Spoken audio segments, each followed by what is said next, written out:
கல்யாணம் ஃபிக்ஸ் ஆயிடுச்சா? தமிழ் மேட்ரிமோனிக்கு தேங்க்ஸ் சொல்லணும்.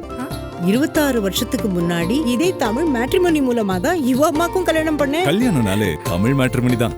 இந்த சிவாஜி படத்தில் ரஜினி நடக்க நடக்க சென்னையே தமிழ்நாடே சிங்கப்பூரா மாறிடும். இந்த சங்கர் படங்கள் இதெல்லாம் இதை பார்த்துட்டு ஊழல், ரேஷன் கடையில் ஊழல் பண்ணுறாங்க, டிராஃபிக் போலீஸ் ஊழல் பண்ணுறாங்க, இது ஒரு சினிமாக்காரன் வந்து ஒரே நாளில் அடித்து திருத்திடுவான். இதை தானே தவிர இன்றைக்கி நம்ம பேசுகிற பாஜகனுடைய அபாயம் எதுவுமே விஜய் ரசிகர்களுக்கு தெரியாது. அதனால் இவங்க தோழர்கள் சொன்ன மாதிரி பாஜகவோட கூட்டணி வச்சா நமக்கு இருக்கிற மாதிரியான கேள்விகள்லாம் விஜய் ரசிகர்களுக்குலாம் வராது.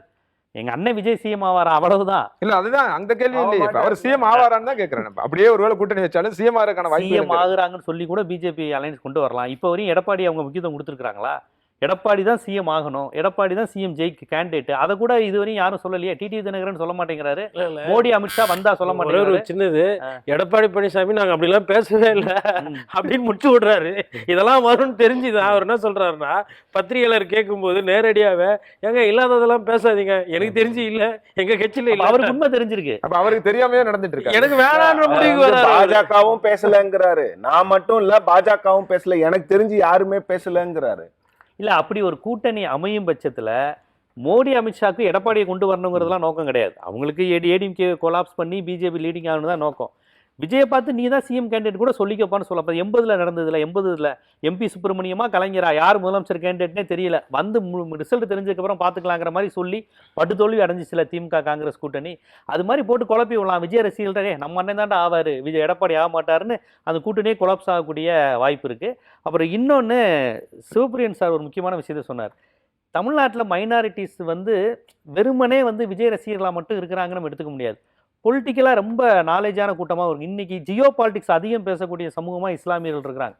இன்றைக்கி ஈரான் போருக்கு அப்புறம் தான் நம்ம எல்லாரும் பேசுகிறோம். இஸ்லாமிய மக்கள்கிட்ட இயல்பாகவே ஈரான் வளைகுடா நாடு அரசியல், அமெரிக்க எதிர்ப்பு அரசியல்ங்கிறது அவங்களுடைய வாழ்வோடு தொடர்புடையதாக இருக்குது. அதனால் இந்த அளவுக்கு ஜியோ பாலிட்டிக்ஸ் பேசுகிற அளவுக்கு இஸ்லாமியர்கள் இருக்கும்போது விஜய் மாதிரி ஒருத்தரை விட்டு பிஜேபி உள்ளே வந்துடும், விஜயெல்லாம் வந்தால் பிஜேபி கருத்துக்கு வந்து எதிர்பார்க்க மாட்டாருங்கிற அளவுக்கு பலவீனமாக இருக்க மாட்டாங்க. இந்த ரசிகர்கள்னு ஒரு கூட்டம் இருக்குங்க, எல்லா மதத்துலேயும் எல்லா சமூகத்துலேயும் அவங்க இருக்கிறாங்க, அதை நான் மறுக்கலை. முஸ்லீம்லேயும் சில பேர்லாம் பேசுகிறாங்க, பருதா போட்டு சில லேடிஸ்லாம் விஜய் ஆதரித்து பேசுகிறலாம் பார்க்குறோம். அது வந்து ஒரு ரசிக மனநிலை தான்.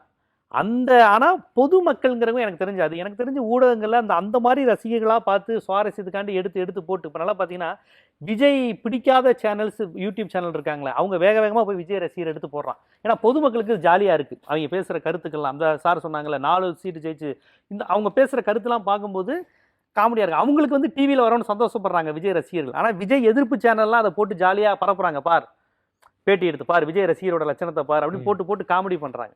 ஸோ நம்ம வந்து பொதுமக்கள்கிட்ட இருந்து ரொம்ப ஒரு அந்நியப்பட்ட குரூப்பாக தான் விஜய் ரசிகர்கள் இருக்கிறாங்க.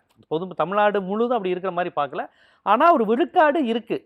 அதான் சொல்கிறேனே, உங்களுக்கு வந்து அது எப்படிலாம் கலந்து வருதுன்னா, திராவிட எதிர்ப்பு, 2 திராவிட கட்சியில் ஒழியணும்னு இல்லை, அதை புரிஞ்சுக்க முடியுது. நான் கேட்கறது, இப்போ ஒருவேளை பிஜேபியோட உங்க அலையன்ஸ் வைக்கிறாங்க, கூட்டணியாக போகிறாங்க அப்படின்னா இது என்ன தாக்கத்தை ஏற்படுத்தும்னு நினைக்கிறேன்?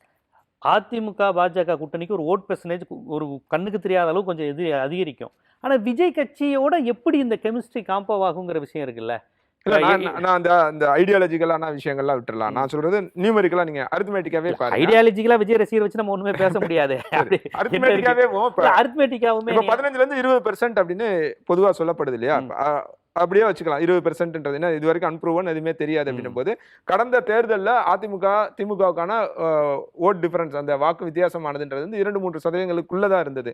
அப்படின்னும் போது இந்த இதுல நீங்க சொல்ற மாதிரி ஒருவேளை மைனாரிட்டி ஓட்டு ஒருவேளை கிடைக்காம, இல்ல மாற்று வேணாம், இவர் இப்படி போயிட்டாரு அப்படின்னு ஒரு முடிவு எடுத்து கொஞ்சம் பேர் வெளியே வந்தால் கூட அந்த 10% வாக்குகள் வந்து உங்களுக்கு கூடுதலா தானே அந்த கூட்டணி கிடைக்கும். இல்ல அப்படின்றது அது வெற்றியை தீர்மானிக்காது. வெறுமனே விஜய் ரசிகர்கள் ஓட்டு மட்டும் தாங்க இருக்கும். வேலை செய்யறதுல இருந்து பல்வேறு விஷயங்கள் இருக்கு. எலெக்ஷனுங்கிறது வெறுமனே ஓட்டு போறது மட்டும் இல்ல. இது எந்த அளவுக்கு ஜெல்லா, நான் சொன்ன அந்த அரித்மெட்டிக் ஒர்க் ஆகாதான்னு பெரிய லெவலில் ஒர்க் ஆகுது இல்லைங்க. இப்போ இவங்க என்ன சொல்றாங்க, தலித் ஓட்டு வந்துடும், கிறிஸ்டின் ஓட்டு வந்துடும், முஸ்லீம் ஓட்டு வந்துடும், பெண்கள் கண்ணை மூடிட்டு போட்டுருவாங்கங்கிறாங்கல்ல. அந்த கான்செப்ட்லாம் எங்கேருந்து வருது? திமுக மோசம், எல்லாருமே ஊழல் கட்சிகள், பிஜேபி மதவாதம், திமுக பாஜகவோட கள்ளக்கூட்டு, இப்படிலாம் சொல்லி தானே விஜய்க்கு ஒரு மார்க்கெட்டை ஏற்றுறாங்க. அப்புறம் அவங்க பக்கத்தில் போய் நின்றுட்டு இவர் நான் தான் மாற்றுன்னு சொல்லும் போது அது பேசிக்காக அடியாயிரும்ல.